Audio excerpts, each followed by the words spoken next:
let's talk about ministries. Two ways to understand this. It's about reaching in and reaching out. Reaching in. At its core, or close to its heart, however you want to say it, Father tells us to be a servant. And here is a list. It is not complete because there's always stuff happening, and but this is how people can get involved. There's the practical nuts and bolts side of things on Sundays, of setting up and tearing down. The sound and lights and computer stuff we use is extremely simple. We're always looking for volunteers there. If it bothers you that sometimes the words are not with the songs, it bothers me, but I can't do it because I got to preach. God could be calling you to help us. I mean, we're all volunteers, or like everybody's volunteers except me and Dan, pretty much. And so, it's not always going to be super tight, but sometimes God will use somebody's little to call them to ministry. So I say that by way of illustration, and not by way of critique. Because it could be that way because you're supposed to step up. Worship band, I mean, that's kind of ongoing. If you have an interest or you play something and you're like, man, I used to do this, can I get involved or whatever? Right now, we have 3 different leaders that lead 3 different bands.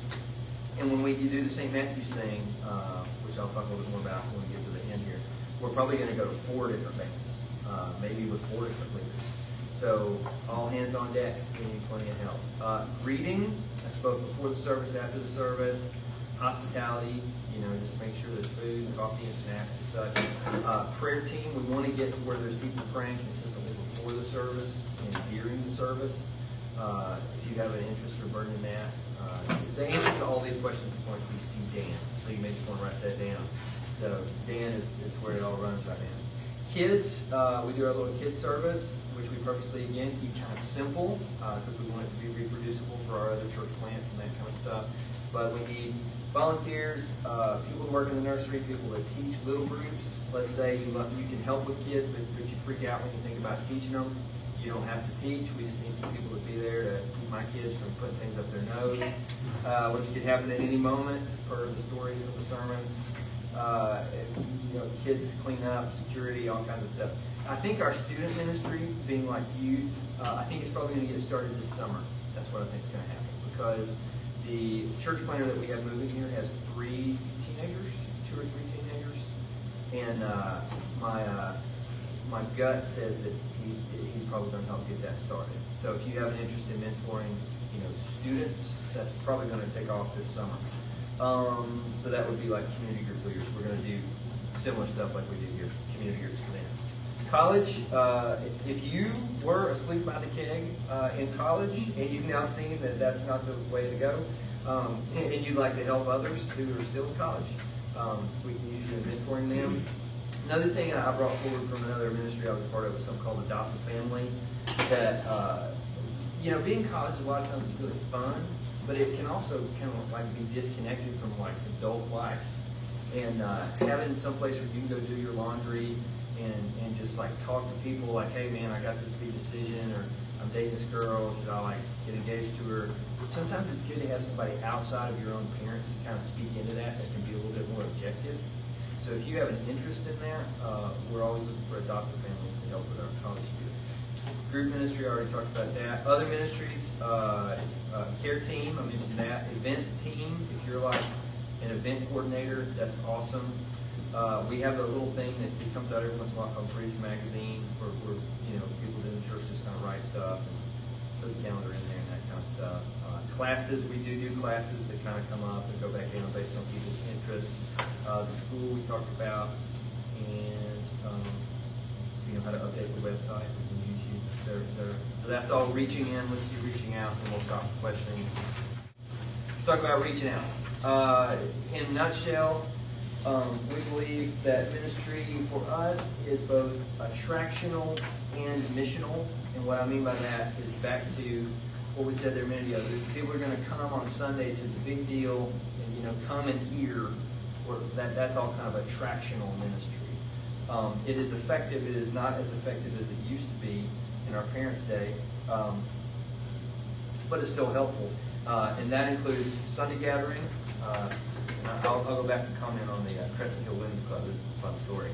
And then these bridge events we do at the Egg Hunt, the neighborhood block parties, etc. We'll do. We're going to do a VBS this summer for the first time. Block party. We're doing that. Yard Signs website. That's all like, hey, come to us. And then the missional element is, hey, we're coming to you. The decentralized version, which is personal evangelism training, ministry events at Rob Sion's Park, servant evangelism, just like handing out water and loving on people. We don't typically do this, but the school does some like survey, hey, you died today kind of stuff, and also like, the church could help you, blah, blah, blah.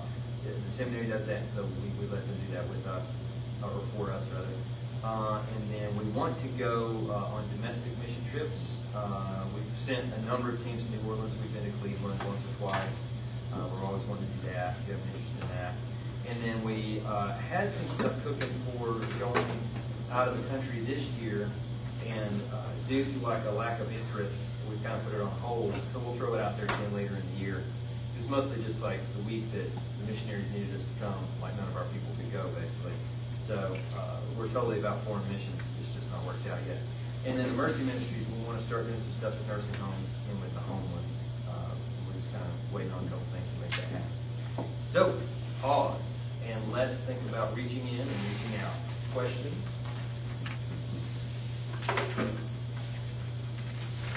Yep. Hey, are we going to do like a family type ministry where family date nights for couples, camping trips for family hiking trips, and just like do it as a family? That would be amazing. You want to start it? Sure. Okay. All right, Dan, make a note. Yeah, I mean, and to be honest, like, I do that a little bit illustrative, but that's a lot of times how things get started. Is like people just come to us and say, I got this burden or whatever, and then we look at the mission and we go, okay, does this help us journey together to become like Christ and by that we got family? Seems like it could. Let's give it a try. And so, a lot of times stuff will stick. Sometimes it doesn't. But yeah, anything that's like that, I think would be really helpful. So yeah, let's connect later. Or just get me out of the picture. You talk to Dan. He's the get it done guy. I'm the visionary picture drawer thinker, and he's the make it happen guy. But I think that's a great idea. The other thing too, I was going to throw out there too. This could be because I'm getting ready to buy a mountain bike, but I would love to see like an outdoors ministry of like, rock climber, hiker, biker, kayaker people, like just getting a few people from the church together and going and doing stuff. Because when it comes to like unbelievers, that's the way that we saw a ton of people reach the Sojourn. It was just like, man, we're going biking this weekend. Let's all go. And so this guy goes, and before the trip, he hated Christians and thought they were stupid. And by the end, he was like, wow, these people I don't hate them at all. Or if I do, why do I hate them? And so I'm all about that. The sky's the limit. I mean, as long as it like figures with the vision. And the other thing I will say this, though, what we've run into is because there's so much on mine and Dan's plate, a lot of these little ministries like that, they become like the sole burden of that person.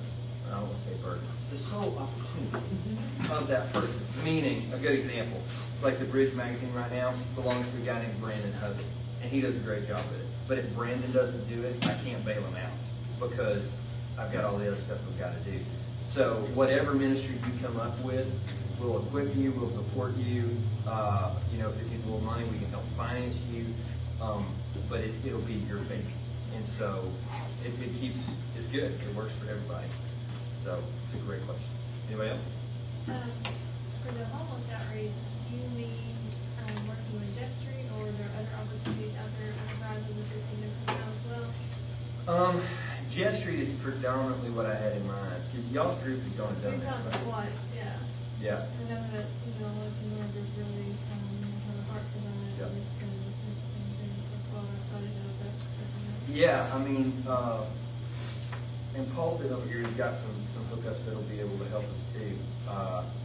But yeah, I mean, like that sometimes that discussion gets a little complicated because of like, I was talking before about like people's theology of mercy and like why you're doing it and what you say and what you can't say and that So we have to be a little bit more careful on how we navigate that. But Jeff Street is where we would probably start, just because your guys' group has already been there, and Ben has a relationship with them. So that's a good question, though. Anybody else? I'm not sure if I need to ask Dan or what, but Yes, you do. Okay, there's a lot of ministries, and Right. I am just wondering where I'd be needed the most. Or I don't know if other people are thinking that too. Just like, are there like ministries that are in the red as far as volunteers go, and they just need people? Do you play the drums? No, I'm musical. No, but he can. I can bang on He can things. carry the drums. I can carry the drum. Cool. Dan, why don't you speak into our conversation? Yeah, when we're starting a second service, that means we double our volunteer need. So our biggest need right now is Sunday volunteers. Everything from if you play an instrument, we can use you in one of these 4 bands or 3 bands. And that's something that not everybody can do. So I would say if you play an instrument, try there first. Or we need people to help set up, because we're going to have to set up and tear down twice a week, which is a lot of stuff. And also just working with kids and little groups as well is another big one. The kids right now have enough people to run, but they're going to need more people once we start an evening service. They're going to need twice as many volunteers. And setup, we're a little low as it is, so it'll be interesting to try and double that workload. But yeah, if you're interested in setup or in little groups, those are the 2 biggest needs right now. And those would be like a once a month rotation thing, not like a every week at 7:30 in the morning, show up at Sunday morning and help set up. Yeah, everything we do is on a rotating basis. That's real Unless fun. you got somebody that can do it every week. What'd you say? That's fun. Yeah.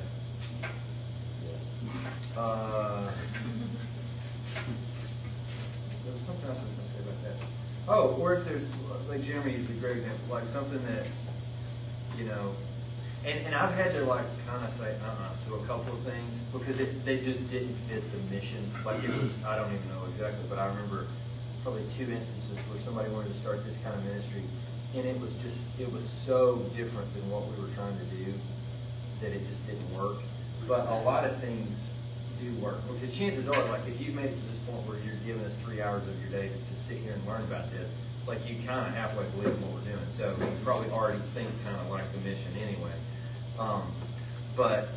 And the other thing too is like we need people at all different levels. Like I'm looking at this, Linden Fair event that we do. Like we need talkers to stand there and have people like fill out the guest card, so we can find out if they want to know more about the church and guess how many goldfish that they have. That's the game that we do. We give away Target gift cards if they get it right. We need the talker type, and then we need people just to stand there and like make sure the kids don't eat the jelly beans, which we had one year.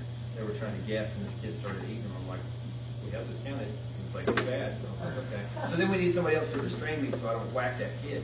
So like, we need like, all kinds of people serving at all different levels of strength and speech to do whatever needs to be done.